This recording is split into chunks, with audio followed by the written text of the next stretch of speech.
ካሌብዬ አማረኝ። የኔ እናት ምን አማረሽ? አይ ቶ በቃ ንገሪው ችግር የለውም። ያስሚንዬ ንገሪ ምን አምሮሽ ነው? በጣም ደክሞኛል። በዛ ላይ ቤት ምግብ ሳልሰራ ነው የወጣሁት። ካሌብዬ እስኪ ዛሬ እንኳን እንደሰው ወጣ ብለን እንብላ።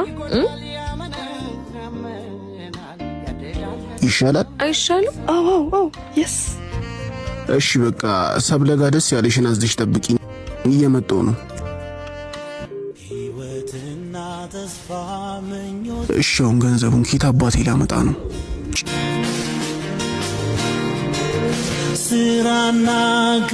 አባቢ ምን ፈልገሽ ነው? አፕል ነው፣ ሳምሰንግ ነው፣ ኢንፊኒክስ ነው፣ ሁሉም አለ። የት ይሁንልሽ? ስልኬን መሸጥ ፈልጌ ነበር። እቺማ ምንም አትወጣም አባቢ፣ በነፃ ሙድ ነች።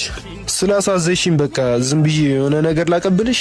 እሺ በቃ ሰወር ብለሽ ካይኔ ጥሪኝ እንጂ መምጣት አይከብደኝም። እኔ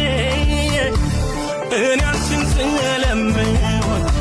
ስለምወድ ምንድነው? ቆየህ እኮ በዛ ላይ ስደውልልህ ስልክ አይሰራም። ስልኬ ባትሪ ዘግቶብኝ እኮ ነው። ያስሚንዬ ራበሽ እንዴ?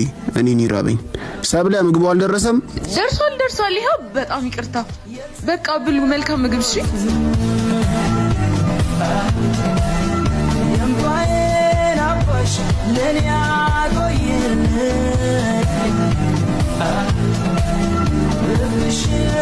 ሰብለ ሂሳብ ከፍያለሁ። ማለትማ ሰጥቻት ነው ያዘዝኩት። እኔ እያለሁ አንቺ ለምንድን ነው የምትከፊው? ካሌብዬ ደግሞ አንተ ለራስህ ተማሪ ነህ፣ ከየት ታመጣለህ? ያስሚንዬ እኔ እናት ከሞቀ ቤትሽ አውጥቼ ለዚህ ፍላጎትሽ እንኳን አነስኩብሽ አይደል?